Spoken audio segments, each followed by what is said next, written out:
Hi flowers, welcome back to my channel. Video को start करने से पहले अगर अभी तक आप में से किसी मेरे चैनल को सब्सक्राइब नहीं किया है तो प्लीज़ चैनल को सब्सक्राइब, वीडियो को लाइक कर दीजिए। कमेंट करते हुए ज़रूर बताइएगा कि आज का ये पार्ट आप लोग कैसा लगा। कल के फर्स्ट पार्ट में मैंने बोला था कि जब तक 30+ कमेंट्स नहीं होंगे तब तक मैं नेक्स्ट पार्ट अपलोड नहीं करूँगी। बट एक सब्सक्राइबर मे बी उनका रियल नेम क्या है मुझे नहीं पता, बट हाँ वैसे उनको इनोसेंट सोल के नाम से मतलब यहाँ पे शो होता है, तो उन्होंने कमेंट किया कि 30 तो मैं अकेले ही कर दूंगी। मतलब कुछ लोग इतना ऑब्सेस्ड हो जाते हैं ना स्टोरी से, स्टोरी लाइन से या फिर राइटर से कि वो ना किसी भी हालत में बस स्टोरी सुनना चाहते हैं। और मुझे ये देख के ना काफ़ी अच्छा लगा। भले ये 30+ हो ना हो, लेकिन आप लोग के लिए जो मेरी वीडियोस को डेली देखते हैं, डेली सुनते हैं ना, उन लोगों के लिए मैं कभी भी लिखना और ये एक्सप्लेन करना नहीं छोड़ सकती। भले ही इस चैनल पे छोड़ दूँ या पहले चैनल पे छोड़ दूँ, मैं दूसरा चैनल बना लूँगी, लेकिन चिंता मत कीजिएगा, मैं कभी भी अपनी स्टोरीज़ को नहीं छोड़ूंगी। तो चलिए बातें कम करते हुए अवर ब्रोकन हार्ट्स के नेक्स्ट पार्ट को स्टार्ट करते हैं। लास्ट पार्ट में हमने देखा था कि यहाँ पे ना लैन वांगजी और विंग की फर्स्ट कन्वर्सेशन हो चुकी थी। लैन वांगजी को ना ये जो फीलिंग्स उसको आज हुई थी ना विंग से बात करके, वो उसे काफ़ी अच्छी लग रही थी। लैन वांगजी इससे पहले कई रिश्ते देख चुका था, हालांकि उसका कभी कोई अफेयर नहीं रहा।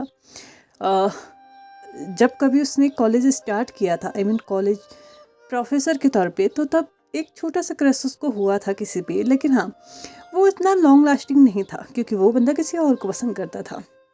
बट यहाँ पे उसके बाद जब लैन वांगजी 21 साल का हुआ तब से ही उसके लिए रिश्ते ढूंढे जा रहे हैं, और तब से ही लैन वांगजी एक के बाद एक रिश्तों को रिजेक्ट करते आ रहा है।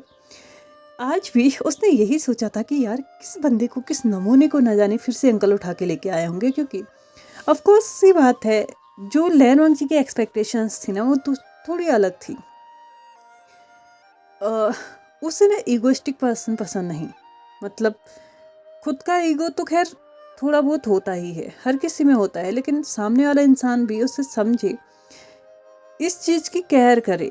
तुम्हें गुस्सा आ रहा है तो उस वक्त वो थोड़ा सा इस चीज़ को समझे। यही सारी चीज़ें ना लैन वांगजी की एक्सपेक्टेशंस थी। कभी भी उसको रिच या फिर हैंडसम ये सारी चीज़ें नहीं चाहिए थी, उसे नॉर्मल लाइफ चाहिए थी जहाँ पे वो अपना ना ओरिजिनल जो वर्जन उसका है ना वो उसके सामने रख सके, जिसके साथ वो पूरी लाइफ स्पेंड करने वाला है।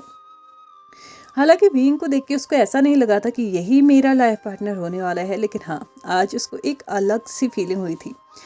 उसे ना जब विंग ने बोला था कि 1 घंटे के बाद बात करते हैं, तो उसे ना एकदम से अजीब लगा था। उसका मन तो बस कर रहा था कि वो बातें ही करते जाए, लेकिन लैन वांगजी का एक घंटा भी निकल चुका था। उसे तो लगा था कि शायद विंग कॉल ही नहीं करेगा, लेकिन विंग कॉल कर चुका था। दूसरी तरफ से विंग लैन वांगजी की हल्की सी तारीफ करता है उसकी फ़ोटोज़ को देख के। तो यहाँ पे लैन वांगजी बोलता है एक्चुअल में मैं फ़ोटोज़ में कुछ ज़्यादा ही अच्छा लगता हूँ, मैं ऐसा नहीं हूँ जैसा मैं फ़ोटोज़ में दिख रहा हूँ। तो यहाँ पे सामने से विंग बोलता है एकदम चेंज तो नहीं होंगे ना, एटलीस्ट जब मैं तुम्हारे सामने आऊँगा तब मैं तुम्हें पहचान तो पाऊँगा ना। लैन वांगजी हंसते हुए बोलता है बिल्कुल, ऐसी भी कोई बात नहीं है कि आप मुझे पहचान ही नहीं पाएंगे। यहाँ से इन दोनों की बातों का सिलसिला शुरू होता है। लगभग 20 से 30 मिनट निकल चुके थे। विंग अचानक से लैन वांगजी से पूछता है बाय द वे आज मेरे एक फ्रेंड की शादी है, तो क्या मैं वहाँ जा सकता हूँ। लैन वांगजी थोड़ी देर के लिए एकदम चुप रह चुका था। ऑफ कोर्स सी बात है, उसके लिए ये सारी चीज़ें फर्स्ट डे पे थोड़ा अजीब साउंड कर रही थी। उसने अपने आप को थोड़ी देर के लिए शांत किया। उसके बाद विंग्स को रिप्लाई किया सॉरी बट मुझे ये सारी चीज़ें पसंद नहीं है। विंग को लगा कि शायद वो शादी में जाने से मना कर रहा है, तो यहाँ पे विंग रिप्लाई करता है बट वो मेरा क्लोज फ्रेंड है। तो यहाँ पे लैन वांगजी आंसर करता है मैंने इस बारे में बात नहीं किया। एक्चुअली मुझे ये नहीं पसंद कि मैं किसी की लाइफ को कंट्रोल करूँ, और ना ही मैं किसी की कंट्रोल में आना चाहता हूँ। मैं चाहता हूँ कि मेरा पार्टनर अपनी लाइफ अपने तरीके से जिए और मैं अपनी लाइफ अपने तरीके से। बस हम दोनों एक दूसरे का साथ दें, एक दूसरे को समझें। मुझे एक दूसरे की लाइफ को कंट्रोल करने में कोई भी इंटरेस्ट नहीं है। आपको जहाँ जाना है वहाँ जाइए, जिसके साथ जाना है वहाँ जाइए। इवन अगर आपके कोई अफेयर्स हैं तो वो भी मुझे बताइए, बट प्लीज़ कभी किसी चीज़ को छुपाइएगा मत। विंग हंसते हुए मुस्कुराते हुए बोलता है अच्छा बाय एनी चांस मेरे कोई अफेयर्स हुए तो। लैन वांगजी विंग को रिप्लाई करता है मुझे कोई प्रॉब्लम नहीं है जब तक वो इंसान मेरे घर में नहीं आता, जब तक उसका इफेक्ट मेरे और आपके रिलेशनशिप पे नहीं पड़ता, मुझे तब तक कोई फ़र्क नहीं पड़ता आपके कितने अफेयर्स हैं, आप अपनी सैलरी किस पे लुटा रहे हो। बस मेरे हिस्से की चीज़ कभी भी उसके हिस्से नहीं जानी चाहिए और वो इंसान मेरे घर भी नहीं आना चाहिए। लैनवांग जी ये बोल तो चुका था, लेकिन क्या ये लैनवांग जी के लिए ईजी होने वाला था कि लैनवांग जी मतलब विंग के कोई अफेयर्स रहे होंगे और लैनवांग जी को वो इजीली बता दे और लैनवांग जी इस चीज़ को एक्सेप्ट भी कर ले। विंग लैनवांग जी से पूछता है, बाय द वे आपके कितने अफेयर्स रहे हैं। तो यहाँ पे लैनवांग जी बोलता है, मेरे अभी तक कोई अफेयर नहीं रहा है, लेकिन हाँ मैं इतना कह सकता हूँ कि मेरे बहुत सारे रिश्ते आ चुके हैं। कई बार तो शादी ऑलमोस्ट फिक्स होते होते रह गई है, क्योंकि मुझे लड़की या लड़कियाँ मेरे पार्टनर के ऊपर जो भी होता है मुझे पसंद नहीं आता। यहाँ पे विंग से सेम क्वेश्चन लैनवांग जी पूछता है, तो विंग उसको रिप्लाई करता है, एक्चुअल में ये मेरी लाइफ का फर्स्ट रिश्ता जो मुझे आया है, आई मीन सेकंड। इससे पहले मैडम भी एक और रिश्ता लेके आई थी और ये दूसरा है। वो मुझे लड़की पसंद नहीं है, जिसकी वजह से मैंने मना कर दिया। लैनवांग जी बोलता है, इसके अलावा कभी कोई गर्लफ्रेंड भी नहीं रही क्या। विंग थोड़ी देर शांत होता है, उसके बाद बोलता है, मेरी एक गर्लफ्रेंड तो थी, बट वो स्कूल टाइम पे थी। स्कूल से कॉलेज आते आते उसकी शादी हो चुकी थी। मैंने उसको बोला भी था कि मैं जब सेटल हो जाऊंगा हम दोनों शादी करेंगे, लेकिन उसने नहीं मानी और उसने शादी कर ली। तो अब जब उसने शादी कर ही ली है तो उसमें मेरा कोई इंटरफेरेंस नहीं रहता। हाँ, मेरी लाइफ का यही एकमात्र रिलेशनशिप रहा है जिसे मैं गर्लफ्रेंड बॉयफ्रेंड का नाम दे सकता हूँ। और उसके बाद तो मैं पढ़ाई में, मेरे कैरियर में इतना बिजी हो गया कि मुझे सब चीज़ों का टाइम ही नहीं मिला। विंग और लैनवांग जी की ना ये बातें चलती रही।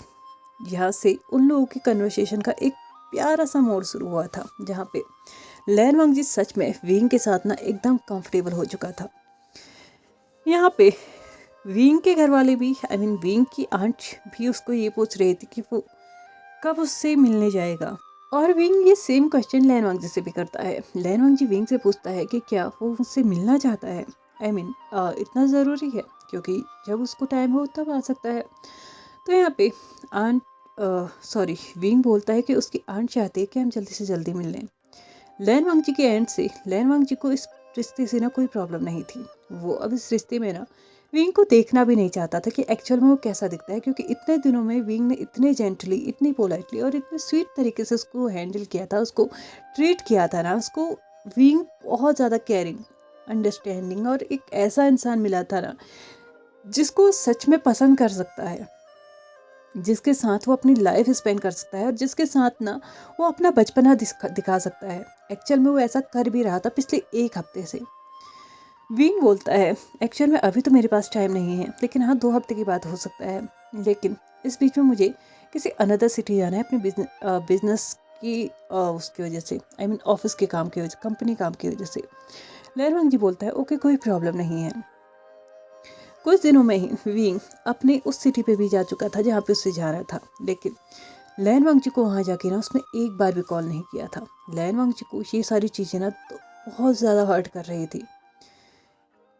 लैनवांग जी देखा था कि आज विंग का कॉल आएगा, कल विंग का कॉल आएगा, और लगभग 3 दिन जा चुके थे। हालांकि उस सिटी में जाने के बाद लैनवांग जी ने बहुत बार विंग को मैसेजेस किए थे, कॉल्स भी किए थे, और विंग हमेशा ये बोलता था कि वो बिजी है तो बाद में बात करेगा।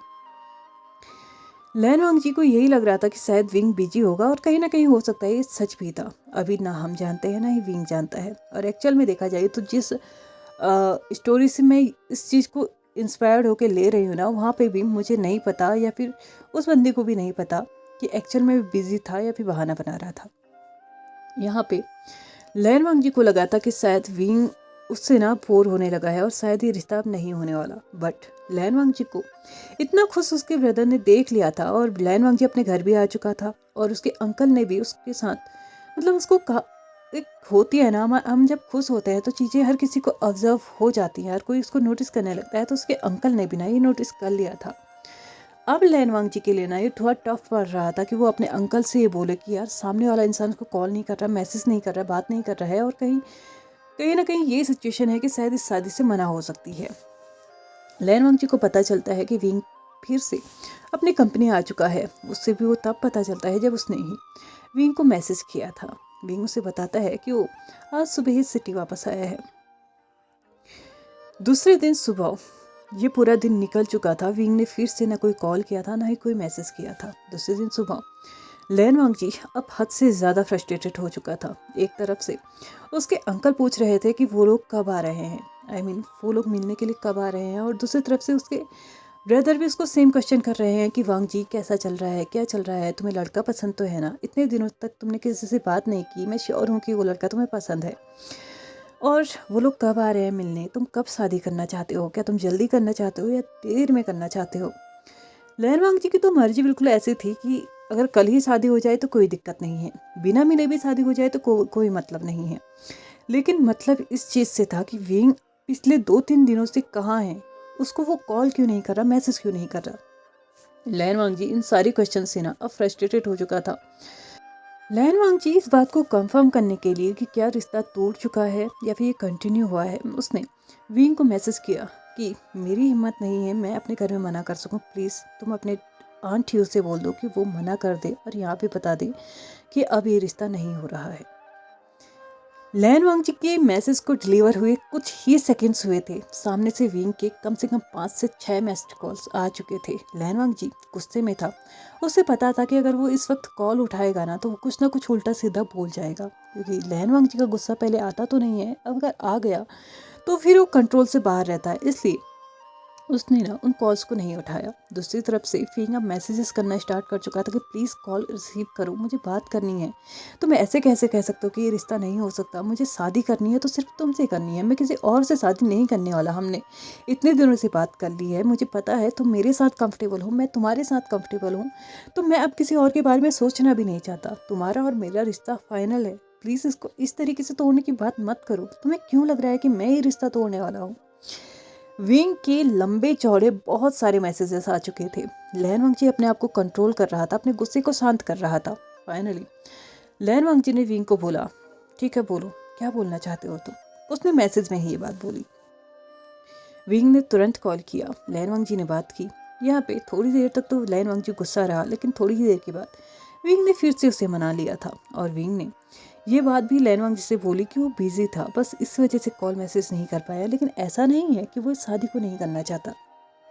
लैन वांगजी को थोड़ा रिलीफ फील हुआ। उसने विंग से पूछा कि वो यहाँ कब आ रहे हैं, तो यहाँ पे विंग ने रिप्लाई किया, बस 1 हफ्ते के बाद। एक्चुअल में अभी अभी मैंने एक नई गाड़ी ली थी, बट उसमें ना एक क्रैश आ चुका था, जिसकी वजह से मैं उसके डेंट को ठीक करने भी दिया हुआ हूँ, और यहाँ पे कुछ इंपॉर्टेंट काम है तो मैं अभी तो नहीं आ सकता, 1 हफ्ता लगेगा, बट डोंट वरी, मैं 1 हफ्ते के बाद तुमसे ज़रूर मिलूँगा। लैन वांगजी बोलता है, मुझे कोई फ़र्क नहीं पड़ता कि तुम 1 हफ्ते के बाद मिलो, 1 महीने के बाद मिलो, बस इतना कर देना कि अपने आंट से बोल देना कि वो मेरे अंकल को कॉल कर दे। विंग ने इस बात के लिए उस वक्त एग्री किया कि ठीक है, मेरी आंट तुम्हारे अंकल को ये बता देगी कि हमें कब आना है, किस तरीके, मतलब कब आना है, कहाँ मिलना है, कहाँ पे, मतलब कौन सी जगह सूटेबल रहेगी। विंग ने उस वक्त फिर से फ़ोन काट दिया था। यही सारा चीज़ें हमेशा होते रहती थी। विंग हमेशा ही या फिर कॉल को होल्ड करता था या फिर कॉल को कट करता था, और बाद में बोलता था कि वो बिज़ी है, और हो भी सकता है, ऑफकोर्स सी बात है, एक ऑफिस वर्क इंसान है तो उसका काम भी ज़रूरी है, वो करता भी होगा। ऑफिस के टाइम पे ही वो काम टाइम निकाल के 5-5 मिनट के लिए, 2-2 मिनट के लिए लैन वांगजी को कॉल करता था, और लैन वांगजी को यही सारी चीज़ें अच्छी लगती थी कि इतने बिजी शेड्यूल पे भी, जहाँ पे लैन वांगजी भी अच्छे से सुनता था कि विंग की ना बहुत सारी बातें अपने कलीग्स के साथ, अपने सीनियर्स के साथ चलते रहती थी, लेकिन फिर भी विंग बीच बीच में ना उसके लिए टाइम निकालता था। यही सारी चीज़ें जो थी ना, लैन वांगजी को एकदम मेल्ट कर रही थी, और कहीं ना कहीं वो हमेशा, जिस दिन से उसने विंग से बात की थी ना, तब से लेके अभी तक के दिन में वो सिर्फ एक ही प्रे गॉड से कर रहा था कि प्लीज़ इस रिश्ते को अब कुछ ना हो। वो इस रिश्ते को हमेशा ऐसा ही चाहता है। ये दिन फिर से विंग ने कॉल कट किया, शाम के टाइम पे फिर से कॉल किया, लैन वांगजी ने बात की, दोनों ने ही बात स्टार्ट की। 1 हफ्ता ऐसे ही चला, कभी बात हुई, कभी नहीं हुई, कभी लैन वांगजी समझ गया, कभी विंग उसको समझा दिया। अब बात आई विंग के अपने आंट के घर में आने की। विंग की हल्की सी तबीयत खराब थी, तो लैन वांगजी ने उसको बोला कि जब तबीयत ठीक हो जाए तब वापस आ सकता है, तो यहाँ पे विंग ने बोला नहीं, इतनी भी ज़्यादा तबीयत खराब नहीं है, आज ऑफिस से आने के बाद वो ड्राइव स्टार्ट करेगा, वो अपने फ्रेंड को भी यहाँ से लेके आ रहा है, तो हम दोनों साथ ही हैं, कभी वो ड्राइव करेगा, कभी मैं ड्राइव करूँगा, तो कल सुबह तक हम घर पहुँच जाएंगे, और परसों दिन में हम तुमसे मिलने आ रहे हैं, इसलिए मुझे आना तो ज़रूरी है, विंग ने थोड़ा सा एक्साइटेडली बोला था। लैन वांग जी को भी काफ़ी अच्छा लगा था, लेकिन विंग की तबीयत खराब होने की वजह से वो थोड़ा वरीड भी था। विंग ने अचानक से बोला, ओके ठीक है, मुझे एक काम है, मैं बाद में बात करता हूँ। लैन वांग जी को लगा कि हमेशा ऐसे ही होता है, कॉल वो कट करता है और कुछ ही देर के बाद वो कॉल कर भी देता है। बट विंग अपनी जर्नी स्टार्ट कर चुका था। जर्नी स्टार्ट करने के बाद वो घर पहुंच चुका था। लैन वांगची इस चिंता में था कि क्या विंग की तबीयत ठीक हुई, क्या वो घर पहुंचा, क्या उसने ड्रेस सेफली किया, क्या उसको अच्छे से घर पहुंच के मतलब सारी चीज़ें ठीक रही होंगी या नहीं। लेकिन उसको अभी तक ये नहीं पता था कि विंग घर पहुंचा है या नहीं। दिन के लगभग 2 बज रहे थे। लैन वांगची अपने कॉलेज में था। उसने अपने फ़ोन को बाहर निकाला और विंग को मैसेज किया, आर यू एट होम और ऑन वे। तो यहाँ पे सामने से रिप्लाई आता है, सिर्फ होम। लैन वांग जी को थोड़ी सी तसल्ली हुई। लैन वांग जी ने क्वेश्चन किया, आर यू ओके। तो यहाँ पे फिर से रिप्लाई आता है, ओके। लैन वांग जी ने विंग को फिर से मैसेज किया, बाय द वे तुम्हारी आंट का मेरे अंकल के पास कोई कॉल नहीं आया, तुम लोग कल आ तो रहे हो ना। लैन वांग जी विंग से बोलता है, सॉरी विंग लैन वांग जी से बोलता है, ये क्या बात हुई, मैंने तुम्हें बताया तो है ना कि हम कल आ रहे हैं, तो तुम अपने अंकल को बता दो। लैन वांग जी थोड़ा सा फ्रस्ट्रेटेड हो चुका था। ऑफ कोर्स सी बात है, इतने दिनों से वो हर एक चीज़ को मतलब समझने की कोशिश कर रहा था, अपने आप से ये कहने की कोशिश कर रहा था कि नहीं ठीक है, चल रहा है जैसा चल रहा है, ऐसा इंसान मुझे दोबारा नहीं मिल सकता। लेकिन फिर भी विंग की हर एक ऐसी हरकतों को देख के ना वो थोड़े से डाउट में तो आ चुका था। उसने विंग से बोला, ये क्या मतलब हुआ कि तुमने मुझसे बोल दिया, मैंने अपने अंकल को भी बता दिया है, लेकिन फिर भी ये एक एटिकेट होता है कि तुम्हारी आंटी मेरे अंकल को कॉल करे और बताए कि हम आ रहे हैं। तो यहाँ पे विंग सामने से रिप्लाई करता है, और इसकी ज़रूरत क्या है, मतलब जब तुम्हें पता है, तुम्हारे अंकल को पता है कल हम आ रहे हैं, तो इसमें स्पेशली अब मेरी आंट क्यों कॉल करे। लैन वांग जी अब विंग के ऐसे बिहेवियर से ना हल्का सा जो रूड होने लगा था, उसको देख के ना बिल्कुल भी अच्छा फील नहीं कर रहा था। उसने विंग से बोला, तुम्हें क्या लगता है खेल चल रहा है, हम दोनों की शादी की बात चल रही है विंग, कोई मजाक नहीं है। अगर बात लव मैरिज की होती तब भी मैं कहता कि शायद ठीक है, चलो मैं अपने घर वालों को बता देता हूँ, तुम अपने घर वालों को कन्विंस कर लो, लेकिन ये कम्प्लीटली अरेंज मैरिज है। यहाँ पे पहले बात हमारे घर वालों की होनी चाहिए, ना कि हमारी। मैं कैसे अपने अंकल से बोल दूँ कि वो कल आ रहे हैं, हमें इस जगह पे जाना है। यहाँ पे विंग चिल्लाते हुए बोलता है, ओके ठीक है, मैं अपने आंटी से बोल दूंगा, वो तुम्हें कॉल कर लेंगी, तुम्हारे अंकल को कॉल कर लेंगी। तो यहाँ पे विंग फिर से मैसेज करता है, बाय द वे मुझे ये समझ में फिर भी नहीं आ रहा है कि मेरी आंटी को कॉल करने की ज़रूरत क्या है, तुम भी तो बता सकते थे ना, इसमें इतना बड़ा इशू करने की ज़रूरत तो नहीं थी ना। मुझे समझ ही नहीं आ रहा है कि एक्चुअल में इन फॉर्मेलिटीज़ की ज़रूरत क्या है। लैन वांग जी अब यहाँ से रूड होते हुए उसका आंसर करता है, क्या मतलब है तुम्हारे कि इन फॉर्मेलिटीज़ की क्या ज़रूरत थी, और तुम क्यों चाहते हो कि मैं हमेशा अपने घर वालों से बात करूँ। हाँ, इस शादी में हो रही सारी की सारी चीज़ें मेरी रिस्पॉन्सिबिलिटी तो नहीं है ना विंग, तुम्हारी भी है। तुम भी एफर्ट्स डालो, अपनी आंटी से बात करो। तुम्हें अपनी आंटी से बात करने में ऑकवर्ड फील हो रहा है कि तुम अपने आंटी से ये कैसे कहो कि मेरे अंकल को कॉल कर ले, तो मैं अपने अंकल से कैसे कहूँ कि वो कल आ रहे हैं, जबकि ये बात तुम्हारी आंटी के एंड से होनी चाहिए थी। लैन वांग जी इस मैसेज को भेजने के बाद रिप्लाई के वेट में था। लगभग 10 से 15 मिनट निकल चुके थे, लेकिन विंग का कोई रिप्लाई नहीं आया था। लेकिन हाँ, दूसरी तरफ विंग की आंट का उनके अंकल को कॉल आ चुका था। लैन वांग जी के अंकल लैन वांग जी के पास आके बोलते हैं कि विंग की आंट का कॉल आया था, उन्होंने बताया है कि वो कल सुबह यहाँ पे आ जाएंगे, तो तुम्हें टाइम पे तैयार रहना होगा। लैन वांग जी अपने फ़ोन को देख रहा था कि इसका रिप्लाई क्यों नहीं आया। उसे ऐसा लगा कि शायद विंग नाराज़ है, तो उसने विंग को एक मैसेज किया, सॉरी मे भी कुछ ज़्यादा हो गया। विंग ने इसका रिप्लाई देते हुए बोला, अब बात हमारे पेरेंट्स के बीच में होगी, मेरी आंटी तुम्हारे अंकल से बात करेगी। लैन वांग जी ने भी ओके में रिप्लाई दिया, और यहाँ पे इन दोनों की कन्वर्सेशन ख़त्म हो चुकी थी, और साथ में हमारा ये पार्ट भी। तो चलिए फ्रेंड्स, आज के इस पार्ट को हम यहीं पे ख़त्म करते हैं। वीडियो पसंद आया तो please like share subscribe and comment करते हुए जाइएगा। Thank you so much for watching my video and bye bye.